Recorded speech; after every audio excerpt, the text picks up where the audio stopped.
नमस्कार, बायजूस आईएएस हिंदी में आप सभी का स्वागत है और आज हम 31 अगस्त के द हिंदू समाचार पत्र में आए कुछ महत्वपूर्ण समाचारों का विश्लेषण करने वाले हैं। तो आइए शुरू करते हैं आज का समाचार विश्लेषण। आज के सत्र के विषयों पर चर्चा करने से पहले एक इम्पोर्टेंट जानकारी है जिसको आप लोग ध्यान में रखेंगे। आप सभी जानते हैं कि हमारे द्वारा आपके लिए हर सप्ताह बुधवार को ETW का कार्यक्रम रात के 8 बजे से प्रसारित किया जाता था। इसके टाइमिंग में कुछ चेंजेस किए गए हैं और अब यह कार्यक्रम शाम के 3 बजे से प्रसारित होगा। तो आप लोग इसको ध्यान में रखेंगे। हर सप्ताह बुधवार को यह कार्यक्रम 3 बजे से शुरू होगा और ये जो परिवर्तन टाइमिंग में किया गया है वह सिर्फ 1 महीने के लिए किया गया है। तो इस जानकारी को आप लोग ध्यान में रखेंगे। आइए अब आज के सत्र के विषयों के ऊपर हम चर्चा कर लेते हैं। सबसे पहले हम जलवायु परिवर्तन को आधार बना करके जो एक एडिटोरियल लिखा गया है हम उस पर चर्चा करेंगे। मैरिटल रेप को आधार बना करके एक एडिटोरियल आज के समाचार पत्र में आया है, हम उस पर चर्चा करने वाले हैं। राजनीति का अपराधीकरण कैसे रोका जाए, इसको आधार बना करके एक एडिटोरियल लिखा गया है, हम उस पर भी चर्चा करने वाले हैं। और भारत के द्वारा फिलिस्तीन शांति प्रक्रिया का समर्थन किया गया है, हम उस पर भी चर्चा करने वाले हैं। सबसे अंतिम में इन विषयों पर आधारित मुख्य परीक्षा के अभ्यास प्रश्नों पर भी हम चर्चा करेंगे। तो आइए शुरू करते हैं आज का समाचार विश्लेषण। आज के पेपर के पेज नंबर 6 पर एक एडिटोरियल आया जिसका शीर्षक है India is Indeed walking the green talk और ये टॉपिक जीएस पेपर 3 एनवायरनमेंट से जुड़ा हुआ है। इस एडिटोरियल में भारत के द्वारा जो प्रयास किए जा रहे हैं अपने देश में ग्रीन हाउस गैसेस के उत्सर्जन को कम करने के लिए उसकी चर्चा की गई है। उसका कंपैरिजन दूसरे देशों से किया गया है और यह बताने का प्रयास किया गया है कि किस तरीके से भारत के द्वारा जलवायु परिवर्तन को लेकर के काम किए जा रहे हैं। अपने देश में ग्रीन हाउस गैसेस के उत्सर्जन को कम करने के प्रयास किए जा रहे हैं। यहाँ पर यह कहा गया है कि अपनी विकास की सभी चुनौतियों के बावजूद भारत ने अपने राष्ट्रीय स्तर पर निर्धारित योगदान को पूरा करने में एक वैश्विक उदाहरण स्थापित किया है और अपने प्रयासों के कारण ही भारत को जलवायु परिवर्तन प्रदर्शन सूचकांक में लगातार 2 वर्षों से शीर्ष 10 देशों में जगह दिया जा रहा है। भारत के द्वारा जो उजाला योजना चलाई गई है वह दुनिया की सबसे बड़ी जीरो सब्सिडी LED बल्ब योजना है और इन सभी बातों की चर्चा करते हुए यहाँ पर यह बताने का प्रयास किया गया है कि किस तरीके से अगर हम इन प्रयासों का तुलना विश्व के दूसरे देशों से करें तो हमें पता चलता है कि विश्व के अन्य देश उत्सर्जन को कम करने के लिए बहुत ज़्यादा प्रयास नहीं कर रहे हैं। आप सभी जानते होंगे कि नवंबर 2021 में ग्लासगो में COP26 की मीटिंग होने वाली है और इसी को देखते हुए दुनिया के कुछ देशों के द्वारा भारत पर दबाव बनाया जा रहा है कि वह अपने देश में उत्सर्जन को कम करे। यहाँ पर एक बहुत ही इंपॉर्टेंट प्रश्न उठाया गया है। जैसा कि आप सभी जानते होंगे कि पेरिस समझौते के अनुसार दुनिया के देशों को यह बताने की आवश्यकता थी कि वह अपने अपने देश में उत्सर्जन को कम करने के लिए कौन कौन से प्रयास कर रहे हैं और इसे हम NDC यानी कि नेशनली डिटरमाइंड कंट्रीब्यूशन, जिसे हम हिंदी में राष्ट्रीय स्तर पर निर्धारित योगदान कहते हैं, उसे बनाने की बात कही गई थी। और यहाँ पर दुनिया के देशों के द्वारा पेरिस समझौते में जो तय हुआ था उसे पूरा करने के लिए अपना अपना NDC सौंपा गया और यहाँ पर दुनिया के देशों के द्वारा भारत पर यह दबाव बनाया जा रहा है कि भारत को अपने द्वारा बनाए गए राष्ट्रीय स्तर पर निर्धारित योगदान को पूरा करना चाहिए। और यहाँ पर इसी मुद्दे को उठाया गया है कि भारत के द्वारा लगातार ये प्रयास किए जा रहे हैं कि वो अपने देश में किस तरीके से उत्सर्जन को कम करे और इसको देखते हुए जो ये दबाव भारत पे बनाया जा रहा है क्या वह उचित है। यहाँ पर भारत के द्वारा जो प्रयास किए जा रहे हैं उसकी तुलना अन्य देशों के साथ की गई है, खास करके चीन और अमेरिका के साथ। यहाँ पर कहा गया है कि क्योटो प्रोटोकॉल के 2 दशक बीत जाने के बाद विश्व बैंक के द्वारा एक रिपोर्ट बनाया गया जिसमें उसके द्वारा ये कहा गया कि अभी की जो CO2 उत्सर्जन की दर है उसके आधार पर अगर देखा जाए तो चीन और USA के द्वारा 2030 में भारत की तुलना में 5 गुना अधिक उत्सर्जन किया जाएगा, यानी कि अभी भी इन देशों के द्वारा भारत से ज्यादा उत्सर्जन किया जा रहा है। इसी रिपोर्ट में यह कहा गया है कि उत्सर्जन की जो वर्तमान दर है उसके आधार पर अगर देखा जाए तो यूके के द्वारा 2030 में भारत से 1.5 गुना ज्यादा उत्सर्जन किया जाएगा, यानी कि इतनी बड़ी आबादी होने के बावजूद एक छोटा सा देश भारत से 1.5 गुना ज्यादा उत्सर्जन करेगा 2030 तक। जैसा कि आप सभी जानते होंगे कि चीन के द्वारा ग्रीन हाउस गैसेस के उत्सर्जन को कम करने के लिए एक घोषणा की गई है, जिसमें ये कहा गया है कि वह 2060 तक अपने देश में कार्बन तटस्थता को पालेगा। लेकिन यहाँ पर जो उसके द्वारा घोषणा की गई है उसके ऊपर किसी को विश्वास नहीं है, क्योंकि बहुत सारे विशेषज्ञों के द्वारा ये कहा गया है कि चीन के द्वारा अपने देश में कोयला उद्योग का समर्थन अभी भी किया जा रहा है। वहां पर कोयले के द्वारा जो बिजली बनाने की प्रक्रिया है उसका भी समर्थन किया जा रहा है।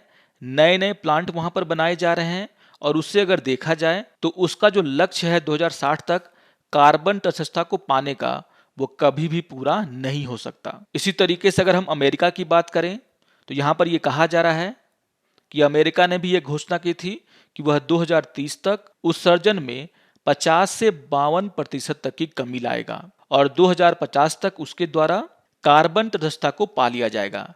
लेकिन अगर देखा जाए तो अमेरिका के द्वारा भी जो प्रयास किए जा रहे हैं वो भी नाकाफी हैं और वो भी अपने लक्ष्य को पूरा करने से काफी पीछे है। यही हाल फ्रांस और ऑस्ट्रेलिया का है। और अगर हम भारत की बात करें तो भारत के बारे में यहाँ पर यह कहा गया है कि भारत ने जो कमिटमेंट किया था, जो बातें कही थी अपने देश में उत्सर्जन को कम करने के लिए, उसमें से अधिकतर बातों को उसके द्वारा पूरा किया गया है। यहाँ पर कुछ एग्जाम्पल दिए गए हैं। जैसे यहाँ पर कहा गया है कि भारत के द्वारा ये कहा गया था कि वह 2030 तक अपने देश में जो विद्युत उत्पादन होता है उसका 40% गैर जीवाश्म ईंधन से उत्पादित करेगा। और यहाँ पर अगर देखा जाए तो नवंबर 2020 में यह हिस्सा 38.18% था, यानी कि हमारे देश में जो बिजली उत्पन्न होता है उसका लगभग 38.18% गैर जीवाश्म ईंधन का उपयोग करके पैदा किया जाता है। और ये कहा जा रहा है कि 2030 तक भारत अपने लक्ष्य से आगे चला जाएगा। इसी तरीके से यहाँ पर यह जानकारी दी गई है कि भारत के द्वारा 2005 के स्तर पर वर्ष 2020 तक अपने सकल घरेलू उत्पाद की उत्सर्जन की तीव्रता को 20 से 25% तक कम करने के लिए स्वैच्छिक लक्ष्य की घोषणा की गई थी। यानी कि 2005 में हमारा जितना जीडीपी था और उसके आधार पर हम जितना उत्सर्जन करते थे, 2020 तक आते आते उस उत्सर्जन में भारत के द्वारा 20 से 25% की कमी की जाएगी। जबकि यहाँ पर हमारा जो जीडीपी है वह 2005 के बाद लगातार बढ़ेगा, लेकिन यहाँ पर जो उत्सर्जन है उसमें भारत के द्वारा 20 से 25% की कमी की जाएगी। और अगर हम इस लक्ष्य की बात करें तो भारत ने 2005 से 2016 के बीच में ही इस उत्सर्जन को 24% तक कम कर दिया।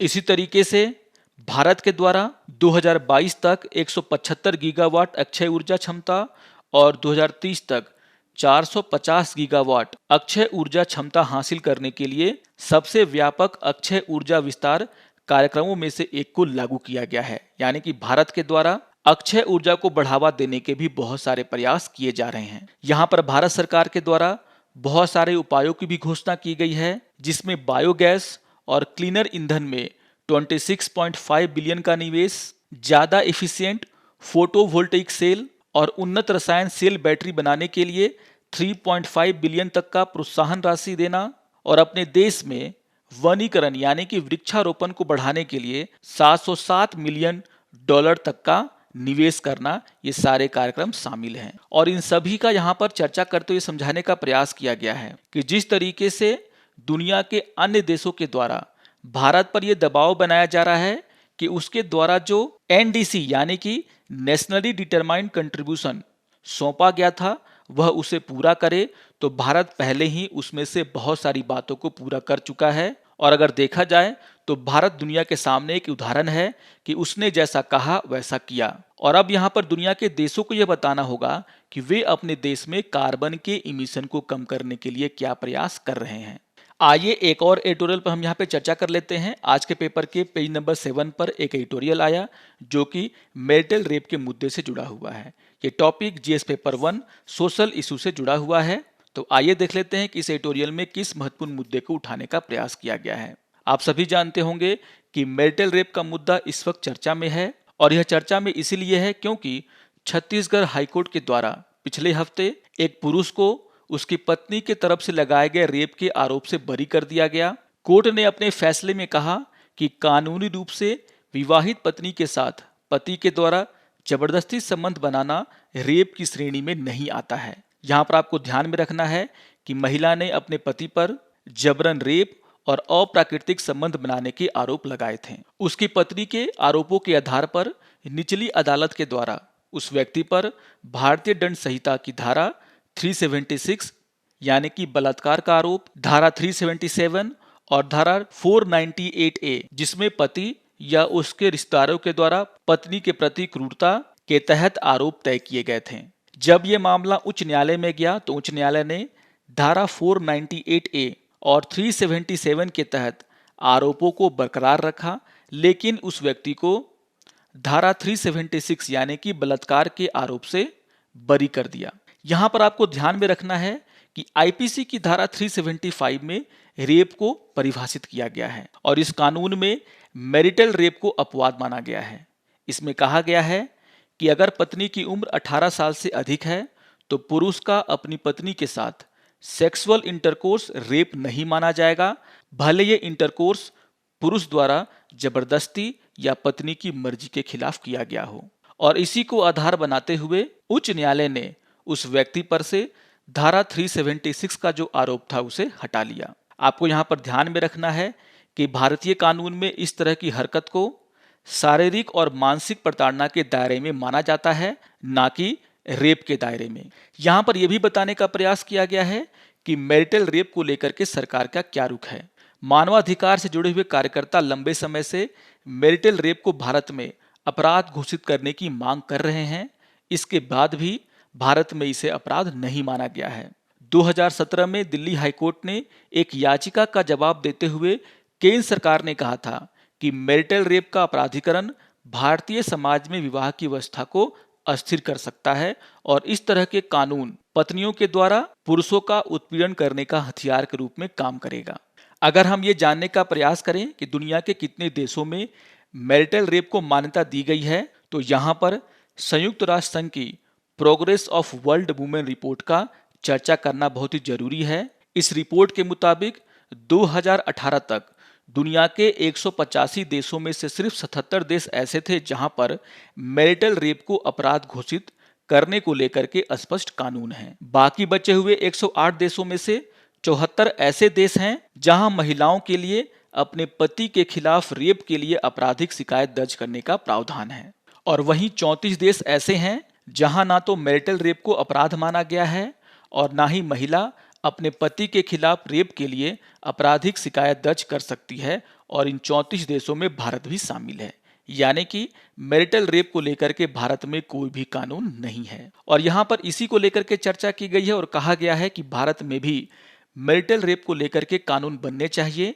यहाँ पर यह बताने का प्रयास किया गया है कि मैरिटल रेप एक औरत की व्यक्तिगत स्वायत्तता, गरिमा और उसके मौलिक अधिकारों के खिलाफ है जो कि उसे अनुच्छेद 21 के तहत दी गई है। यहाँ पर यह भी कहा गया है कि मैरिटल रेप अनुच्छेद 14 के तहत लैंगिक समानता के संवैधानिक लक्ष्यों का भी अपमान है, यानी कि उसके भी खिलाफ है। यहाँ पर जोसेफ साइन बनाम यूनियन ऑफ इंडिया 2018 के मामले का भी जिक्र किया गया है जिसमें सुप्रीम कोर्ट ने माना था कि ऑफेंस ऑफ एडल्ट्री यानी कि व्यभिचार का अपराध असंवैधानिक है क्योंकि यह इस सिद्धांत पर स्थापित किया गया है कि एक महिला शादी होने के बाद अपने पति की संपत्ति बन जाती है। तो इन सभी बातों का जिक्र करते हुए यहाँ पर यह समझाने का प्रयास किया गया है कि किस तरीके से मैरिटल रेप वुमेन की डिग्निटी के खिलाफ है और इसको देखते हुए इसके खिलाफ भी कानून बनने चाहिए। आइए एक और एडिटोरियल की हम यहाँ पे चर्चा कर लेते हैं। आज के पेपर के पेज नंबर 7 पर एक एडिटोरियल आया जिसका शीर्षक है steel hanging fire on transparency और ये टॉपिक जीएस पेपर 2 पॉलिटी से जुड़ा हुआ है। इस एडिटोरियल में हाल ही के एक फैसले का जिक्र किया गया है जिसमें न्यायमूर्ति रोहिंटन एफ नरीमन की अध्यक्षता वाली सर्वोच्च न्यायालय की एक पीठ ने 8 राजनीतिक दलों पर अपने उम्मीदवारों के आपराधिक इतिहास के बारे में नागरिकों को सूचित करने के न्यायालय के निर्देशों की अवमानना करने के लिए जुर्माना लगाया था और उसी के परिप्रेक्ष्य में यह बताया गया है कि किस तरीके से हमारे देश में राजनीति का अपराधीकरण बढ़ते जा रहा है और इसको देखते हुए सुप्रीम कोर्ट को कुछ कड़े फैसले लेने पड़ेंगे। यहाँ पर एक डेटा दिया गया है जिसमें यह बताया गया है कि 2004 में 24% संसद सदस्यों के खिलाफ आपराधिक मामले लंबित थे और अगर 2019 की बात करें तो यह आंकड़ा बढ़कर के 24% से 43% हो गया। यानी कि यह साफ संकेत है कि राजनीति का अपराधीकरण बढ़ता जा रहा है। यहाँ पर सूचना के अधिकार की ही बात कही गई है और यहाँ पर कहा गया है कि यह पहला उदाहरण नहीं है जब राजनीतिक दलों ने लोगों के सूचना के अधिकार के लिए पूरी तरीके से अवमानना दिखाई है। यहाँ पर भारत संघ बनाम ADR 2002 के मामले का जिक्र है, जिसमें यह कहा गया था कि चुनाव में खड़े सभी उम्मीदवारों को अपनी शैक्षिक, वित्तीय और आपराधिक पृष्ठभूमि की घोषणा करने के लिए एक हल्फनामा दायर करना पड़ेगा। लेकिन जैसे ही यह आदेश आया, राजनीतिक दलों के द्वारा लोक प्रतिनिधित्व अधिनियम 1951 में एक संशोधन पेश कर दिया गया इन सभी हल्फनामों को दायर करने से छूट पाने के लिए, और आगे चल करके कोर्ट ने इन संशोधनों को रद्द किया और तब जाकर के चुनाव के समय में उम्मीदवारों को अपनी शैक्षणिक, वित्तीय और आपराधिक पृष्ठभूमि की घोषणा करनी पड़ती है। और इसी तरीके से 2013 में केंद्रीय सूचना आयोग के द्वारा RTI अधिनियम 2005 के तहत 6 राष्ट्रीय राजनीतिक दलों को सार्वजनिक प्राधिकरण घोषित किया गया था। यानी कि इन पार्टियों से लेकर के कोई भी जानकारी जनता के द्वारा मांगी जा सकती थी और इसी को देखते हुए हर पार्टी को अपने अपने पार्टी में एक जन सूचना अधिकारी नियुक्त करने की आवश्यकता थी। लेकिन जैसे ये घोषणा की गई सूचना आयोग के द्वारा, इसके खिलाफ संसद में एक कानून पारित कर दिया गया और राजनीतिक दलों को सूचना के अधिकार अधिनियम से निकाल दिया गया। यहाँ पर चुनावी बॉन्ड योजना का भी जिक्र किया गया है।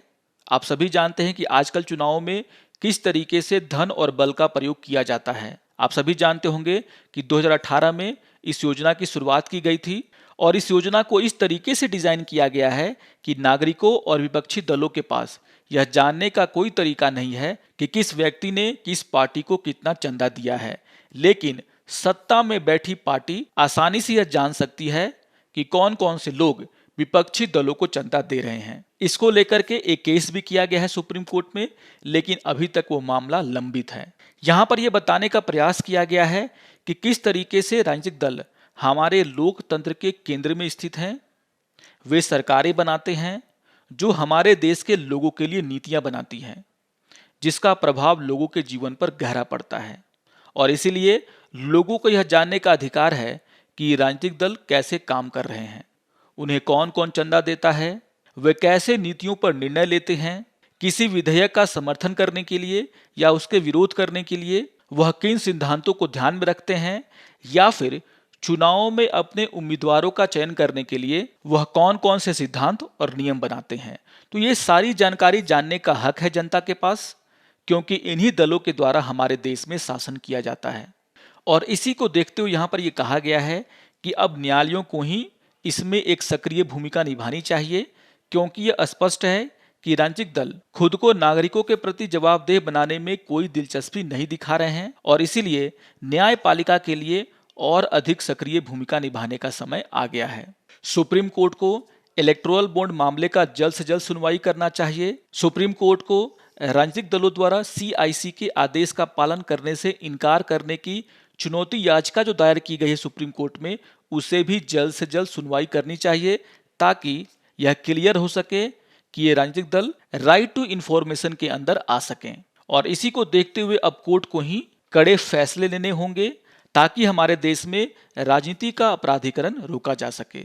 आइए एक न्यूज़ की हम यहाँ पे चर्चा कर लेते हैं। आज के पेपर के पेज नंबर 9 पर एक न्यूज़ आया जिसका शीर्षक है India supports Palestine peace process. और यहाँ पर भारत के द्वारा UN सिक्योरिटी काउंसिल में ये कहा गया है कि भारत इजराइल और पैलेस्टाइन के बीच पीस प्रोसेस का समर्थन करता है और जल्द से जल्द इन दोनों के बीच में वार्ता को शुरू कराने का भी समर्थन करता है। और यहाँ पर भारत के द्वारा कहा गया है कि अंतर्राष्ट्रीय समुदाय को, विशेष करके मध्य पूर्व के देश, संयुक्त राष्ट्र, यूरोपीय संघ, अमेरिका और रूस को इजराइल और फिलिस्तीन के बीच वार्ता को शुरू कराने में अपनी भूमिका निभानी चाहिए। यहाँ पर भारत के द्वारा 2 राज्य समाधान यानी कि 2 स्टेट पॉलिसी का भी जो है बात कहा गया है। आप सभी जानते होंगे कि इजराइल और फिलिस्तीन के बीच में संघर्ष को खत्म करने के लिए इस 2 राज्य समाधान की चर्चा बहुत दिनों से की जा रही है। इस 2 राज्य समाधान में ये कहा गया है कि फिलिस्तीन और इजराइल के लिए अलग अलग देश की यहाँ पर व्यवस्था कर दी जाए, यानी कि यहूदियों के लिए इजराइल और फिलिस्तीनियों के लिए एक फिलिस्तीन। अगर हम दो राष्ट्र समाधान की बात करें तो 1993 में इजराइल सरकार और फिलिस्तीन लिबरेशन ऑर्गेनाइजेशन यानी कि पीएलओ ने ओस्लो समझौते के हिस्से के रूप में दो राष्ट्र समाधान को लागू करने की योजना पर सहमति व्यक्त की थी और इसी के कारण फिलिस्तीन प्राधिकरण की स्थापना भी हुई थी। यह योजना संयुक्त राष्ट्र की योजना से मिलता है। आप सभी को पता होगा कि 1947 में संयुक्त राष्ट्र ने विभाजन की एक योजना बनाई थी जिसे संयुक्त राष्ट्र प्रस्ताव 181 के रूप में जाना जाता है, जिसके जरिए फिलिस्तीन को यहूदी राज्य और एक अरब राज्य के रूप में विभाजित करना था। यह एक ऐसा विचार था जिसे लगभग एक दशक पहले ब्रिटिश सरकार के द्वारा प्रस्तावित किया गया था, लेकिन विभाजन की इस योजना को अरबों ने खारिज कर दिया और इसी के कारण पहला अरब इजराइल युद्ध भी हुआ। लेकिन 1993 में इजराइल सरकार और फिलिस्तीन लिबरेशन ऑर्गेनाइजेशन के द्वारा इसे फिर से पुनर्जीवित किया गया, जिसका बाद भारत के द्वारा भी किया गया है। तो इंपॉर्टेंट न्यूज़ है ये, इसको भी आप लोग ध्यान से पढ़ेंगे। आइए अब आज के विषयों पर आधारित मुख्य परीक्षा के अभ्यास प्रश्नों पर चर्चा कर लेते हैं। यहाँ पर क्वेश्चन नंबर 1 है, भारत अपने राष्ट्रीय स्तर पर निर्धारित योगदान को पूरा करने में एक वैश्विक उदाहरण स्थापित कर रहा है, इस कथन पर चर्चा करें। तो जब आप इसके उत्तर को लिखेंगे तो भूमिका में इस बात की चर्चा करेंगे कि किस तरीके से दुनिया के देशों के द्वारा भारत पर उत्सर्जन को कम करने का दबाव बनाया जा रहा है, जबकि खुद उनके द्वारा इसके लिए कोई भी काम नहीं किया जा रहा है। और मुख्य भाग में आप ये बताने का प्रयास करेंगे कि किस तरीके से भारत के द्वारा जो भी लक्ष्य रखा गया था उसमें से अधिकतर लक्ष्य को उसने पूरा किया है और उसके द्वारा किए जा रहे कामों का आप यहाँ पर उल्लेख करेंगे। आइए अब क्वेश्चन नंबर 2 पर चर्चा कर लेते हैं। क्वेश्चन नंबर 2 है, राजनीतिक दलों में खुद को नागरिकों के प्रति जवाबदेह बनाने में कोई दिलचस्पी नहीं है और इसको देखते हुए न्यायपालिका के लिए और अधिक सक्रिय भूमिका निभाने का समय आ गया है, इस कथन पर चर्चा करें। तो हमने इस पर विस्तार से चर्चा किया है। भूमिका में आप यहाँ पर ये बताएंगे कि किस तरीके से राजनीति का अपराधीकरण बढ़ता ही जा रहा है और मुख्य भाग में आप न्यायपालिका की भूमिका का उल्लेख करेंगे। आप यहाँ पर समझाने का प्रयास करेंगे कि किस तरीके से राजनीतिक दल खुद को जनता के प्रति जवाबदेह नहीं बना रहे हैं और इसीलिए अब न्यायपालिका को ही इसको लेकर के कुछ आदेश देने होंगे और उसको देखते हुए यहाँ पर उनकी सक्रिय भूमिका बहुत ही महत्वपूर्ण हो जाती है। आशा करता हूँ कि आपको आज का ये समाचार विश्लेषण पसंद आया होगा। सारे टॉपिक्स बहुत ही इंपॉर्टेंट मुद्दों से जुड़े हुए हैं, आप इनको रिवाइज कर लेंगे और अगर आपको ये वीडियो अच्छा लगे तो आप जरूर इसे लाइक करें, शेयर करें और दूसरों को भी सब्सक्राइब करने के लिए प्रेरित करें। तो मिलते हैं समाचार विश्लेषण के अगले अंक में, तब तक के लिए नमस्कार और धन्यवाद।